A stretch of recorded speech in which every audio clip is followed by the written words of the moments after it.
Hello everyone, আসসালামু আলাইকুম। এই প্রথম আমার হাজবেন্ড আমার বিজনেসে সাপোর্ট করায় শুধু 1 মাসে 3 লাখ টাকার ফুড আইটেম সেল করেছি। আমি মূলত কাজ করি ladies item, cosmetic item, food item এবং বিভিন্ন রকম কৃষি পণ্য নিয়ে। তবে এই মাসে শুধুমাত্র ফুড আইটেম সেল করেছি 3 লাখ টাকা, আলহামদুলিল্লাহ।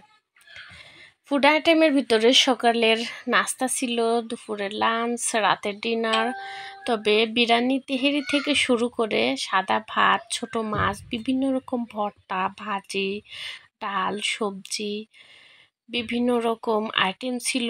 আলহামদুলিল্লাহ খুব ভালোভাবে দীর্ঘ এই 1 মাস আমার হাজব্যান্ড আমাকে সাপোর্ট করেছে বিধায় 3 লাখ টাকার খাবার সেল করেছি। আলহামদুলিল্লাহ মানুষ ধৈর্য ধরে লেগে থাকলে অবশ্যই সব কিছুই সম্ভব।